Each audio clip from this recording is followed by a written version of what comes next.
Hello video orchestration, আসসালামু আলাইকুম। আজকে এই মুহূর্তে রিয়েলমির একটি ডিভাইস নিয়ে আপনাদের সামনে হাজির হলাম। এটি হচ্ছে রিয়েলমি ব্র্যান্ডের একটি ডিভাইস। এই ডিভাইসটি দেখুন, আমার ডিভাইসটিতে চার্জ নিচ্ছে এবং এই ডিভাইসটিতে চার্জার দেওয়ার পর কোনো প্রকার চার্জ বা আপনার পাওয়ার বাটন প্রেস করার পর কোনো প্রকার সেন্স করছে না। তো এই ডিভাইসটির প্রবলেমটি হচ্ছে ডিভাইসটি ডেড এবং এই ডিভাইসটি যে মডেলটি রয়েছে সেটি হচ্ছে নার্জো 60 মডেল। তো আমরা এই ডিভাইসটি ফার্স্ট টাইম ডিসেম্বলি করে নেব এবং ডিসেম্বলি করার পর আমরা মাদারবোর্ডটা বাহিরে নিয়ে আসবো, দেন আমরা মাদারবোর্ডের কাজ করব। তো এখানে পর্যাপ্ত পরিমাণ স্ক্রু রয়েছে, আমরা প্রতিটা স্ক্রু খুলে আমরা এই ডিভাইসটির মাদারবোর্ডটি বাহিরে নিয়ে আসতে হবে। তো এই ডিভাইসটির যে প্রবলেমটি আছে এটি হচ্ছে চলতে চলতে প্রচুর পরিমাণে ল্যাগ এবং হ্যাং করেন। দেন ভাইয়া এই ডিভাইসটিকে ফ্যাক্টরি রিসেট করেন এবং রিসেট করার পর্যায়ে এই ডিভাইসটি যখন রিসেট নিয়ে অফ হয় তখন ডিভাইসটি আর কোনোভাবে রান হয়নি।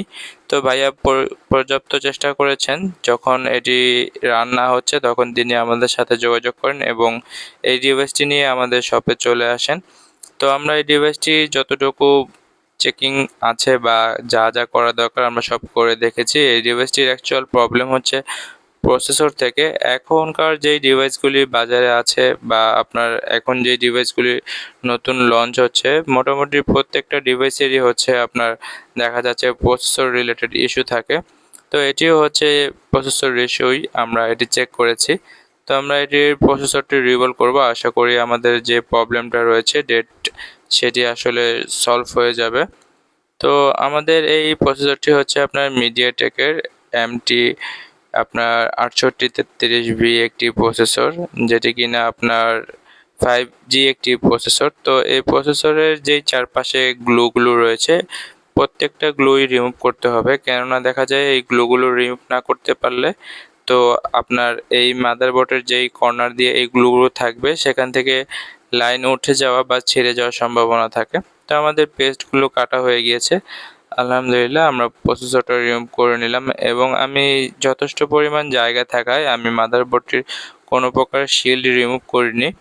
তো এখন এই মাদারবোর্ডটি আমাদের পর্যাপ্ত ক্লিন করে নিতে হবে, কেননা এই মাদারবোর্ডটি পর্যাপ্ত ক্লিন করতে না পারলে বা কোথাও যদি একটি দুটি বল উঁচু নিচু হয়ে থাকে সেক্ষেত্রে আমাদের প্রসেসরটা রিভলভ করে বসানোর পর এই প্রসেসরটা পারফেক্টলি প্রতিটা বলের সাথে অ্যাটাচ হবে না। যদিও কোনো কারণে ডিভাইসটি চালু হয়ে যায়, দেখা যায় উঁচা নিচা থাকার কারণে বল এদিক সেদিক প্রসেসরটা চলে যাবে এবং যদি ক্যামেরার সাথে গ্রাউন্ডের লাইন অ্যাটাচ হয়ে যায় বা টাচের সাথে গ্রাউন্ডের লাইন অ্যাটাচ হয়ে যায় সেক্ষেত্রে দেখা যায় আপনার টাচ কাজ করবে না অথবা দেখা যায় ক্যামেরা কাজ করবে না, কেননা পজিটিভ লাইনগুলো যদি নেগেটিভের সাথে অ্যাটাচ হয়ে যায় সেক্ষেত্রে এগুলো কাজ করা বন্ধ করে দেবে।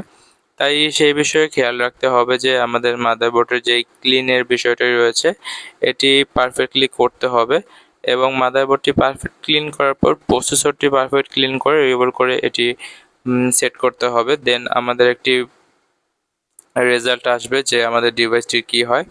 তো ইতিমধ্যে আমাদের মাদারবোর্ডের ক্লিনিং কাজ প্রায় অনেকটুকুই হয়ে গিয়েছে।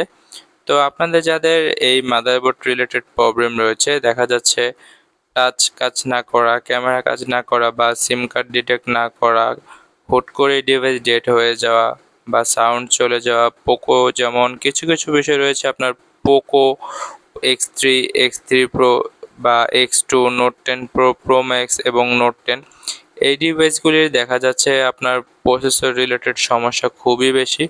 বিশেষ করে দেখা যায় আপনার পোকো সিরিজের প্রবলেমগুলো বিশেষ করে বেশি হয়। যেমন আপনার X3 প্রোতে হুট করে এই ডিভাইসগুলি ডেড হয়ে যায়, কারো কারো রিস্টার্ট প্রবলেম নাই এবং কারো কারো দেখা যায় ডিসপ্লে হোয়াইট হয়ে এই ডিভাইসগুলি ডেড কন্ডিশনে চলে যায়। তো আপনাদের যাদের মাদারবোর্ড রিলেটেড প্রবলেম রয়েছে তারা চাইলে আমাদের শপে চলে আসতে পারেন, ইনশাল্লাহ সমাধান পেয়ে যাবেন। তো ইতিমধ্যেই আমাদের মাদারবোর্ড ক্লিন এবং প্রসেসরটা রিভলভ করা কমপ্লিট হয়ে গিয়েছে। এখন আমরা এটি মাদারবোর্ডে সেট করব এবং দেখব যে আমাদের রেজাল্টটা কি আসে। আমাদের শপ লোকেশনটি হচ্ছে Dhaka Mirpur 10 Shah Ali plaza level 4। Shop number হচ্ছে আপনার 36 অ্যান্ড শপ নেম হচ্ছে বিডি ওয়ার্ক স্টেশন। তো আমাদের প্রসেসরটি ইতিমধ্যে মাদারবোর্ডে ফিক্সড করে ইনস্টল করার কাজ চলছে। এছাড়াও আপনারা চাইলে আমাদেরকে কুরিয়ার সার্ভিসের মাধ্যমেও ডিভাইস পাঠাতে পারেন, আমরা কুরিয়ারের মাধ্যমে সারা দেশে সার্ভিস দিয়ে থাকি। তো আমাদের প্রসেসরটা ইনস্টল করা কমপ্লিট। আমরা এখন এটিকে ঠান্ডা করে নিলাম। তো আমরা এটি এখন ডিভাইসের সাথে ফিক্সড করব এবং দেখব আমাদের ডিভাইসটি চালু হয় কিনা। তো এই সকল প্রসেসরের কাজে খুবই অভিজ্ঞতার প্রয়োজন রয়েছে, কেননা আপনার প্রতিটা মাদারবোর্ড বা প্রসেসরের কোয়ালিটি এক থাকে না। একটু আপনার হিটের এদিক সেদিক হলে দেখা যায় বা ফুলে যাওয়ার চান্স থাকে মাদারবোর্ডের এবং সিপিইউ ড্যামেজ হওয়ার চান্স থাকে। সেক্ষেত্রে অবশ্যই খেয়াল রেখে এই কাজগুলো করতে হয়, কেননা এই প্রসেসর রিবুট করার কাজটাও খুবটাই যে সহজ এমনটা অনেকেই ভাবেন, কিন্তু আসলে এই যে বিষয়টা এরকম না।